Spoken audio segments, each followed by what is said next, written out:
ibu yang dimuliakan Allah Subhanahu wa ta'ala, ala fil jasadi mudghah, ketahuilah di dalam jasadmu itu ada segumpal. Idza saluhat, kalau dia baik, saluhal jasadu kulluh, yang lain ikut menjadi baik.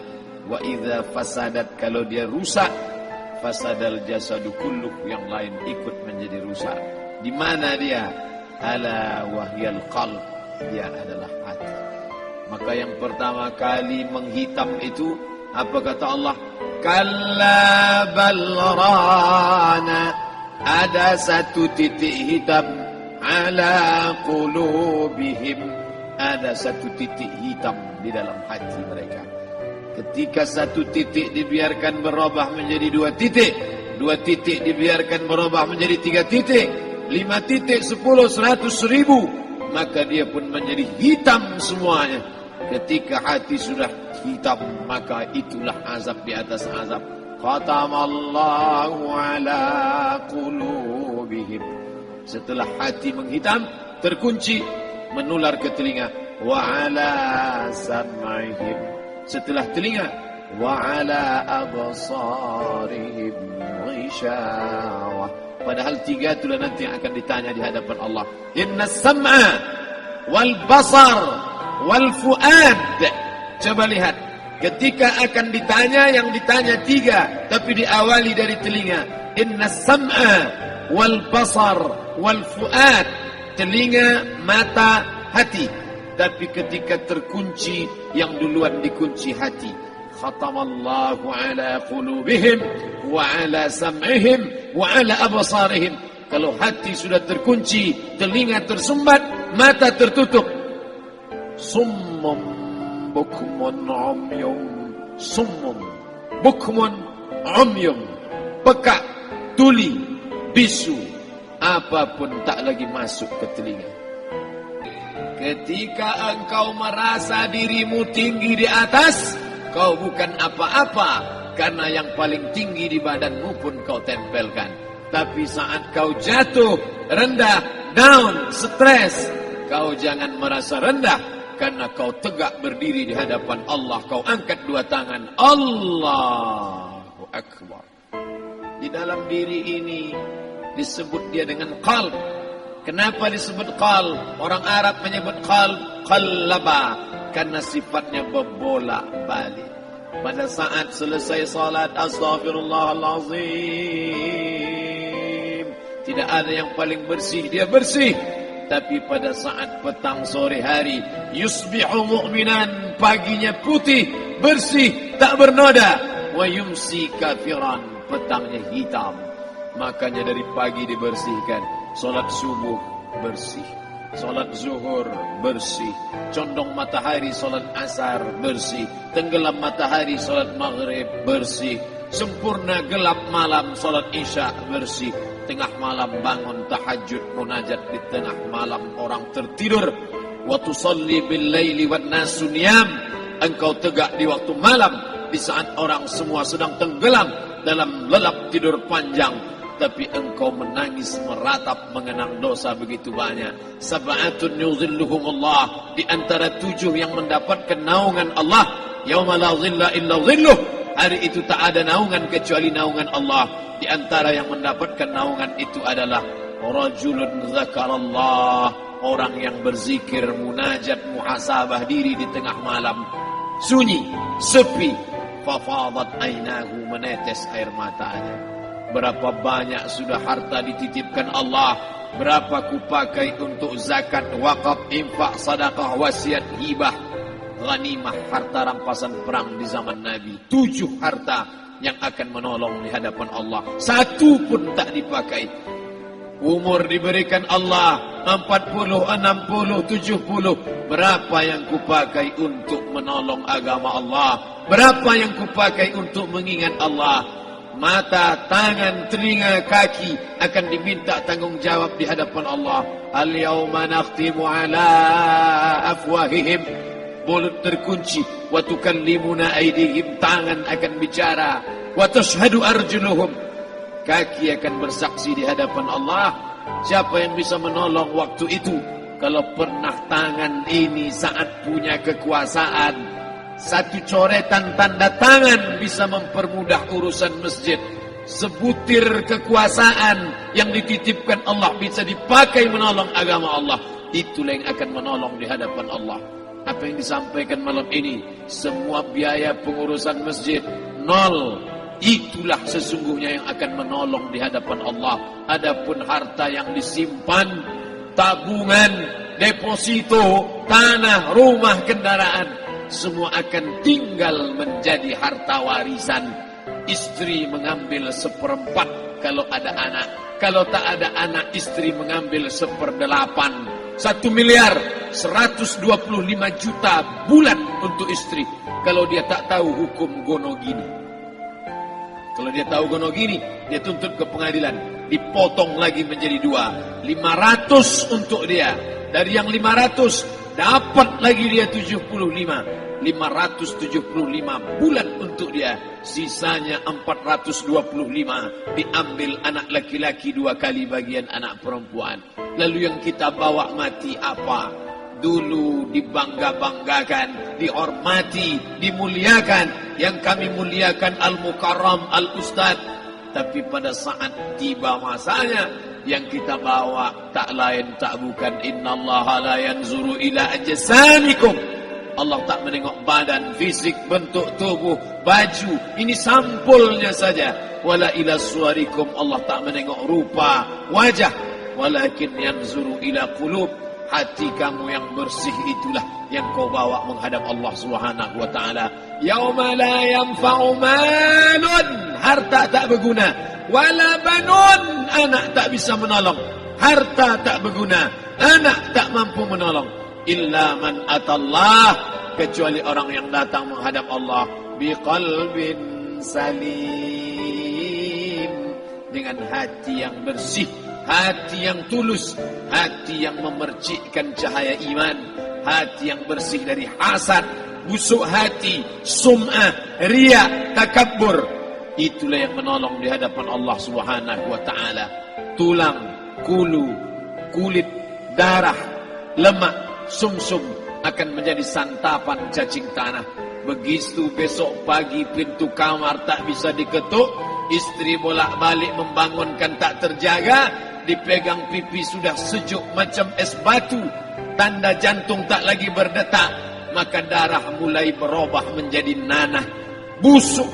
1, 2, 3 hari kalau tidak disuntik formalin, jasad paling busuk jasad manusia, karena semua dia makan herbivora, tanaman saja.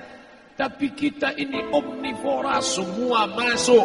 Maka begitu mati, paling bagus orang Islam paling cepat dikuburkan. Selesai acara pemakaman, habiskah masalah, muncul masalah baru. Disitulah kita baru sadar. Apa kata Imam Ali radhiyallahu an? An-nasu niyam. Semua manusia waktu hidup itu tidur. Bapak tidur, ibu tidur, saya tidur. Semua orang waktu hidup itu tidur. Falamma matu, ketika dia mati, disitulah dia baru terjaga dari tidur panjang. Saat Israel mencabut nyawa, ditarikkannya adalah satu centapan yang kuat. Disitulah kita baru terjaga dari tidur panjang. Betapa aku meninggalkan salat, betapa aku tak berzakat, betapa dulu kekuasaan. Aku lulus umur 30, pensiun 58, 28 tahun apapun tak pernah kubuat untuk agama. Sibuk membesarkan anak, sibuk mengurus warisan. Anak pun tak ingat dengan kita, karena kita lupa menanamkan pendidikan agama di dalam otak kepalanya. Andai dulu pernah dia dibawa ke masjid, andai dulu pernah dia dibawa umrah, andai dulu dia dimasukkan SD IT, SMP IT, SMA IT, Islamic Boarding School, dibawa ke masjid, takkan dia lupa mendoakan selesai salat, Rabbighfirli wali walidayya warhamhuma kama rabbayani saghira. Harta yang banyak tak sempat menolong agama Allah. Anak tunggal semata wayang tak sempat dididik agama. Istri meninggalkan dalam keadaan stres susah hatinya karena dia tak diajarkan sabar menerima ridha ketetapan takdir Allah. Dan paling celaka, Tak pernah anggota tubuh ini dipakai untuk berzikir, muhasabah, mengingat Allah. Tak pernah mata dipakai menengok Quran, kitab suci Allah. Tak pernah dipakai hati merenung sejenak. Apa yang akan kubawa mati menghadap Allah Subhanahu wa ta'ala. Malam ini saya tak minta diajak ceramah tentang hukum zakat, hukum puasa.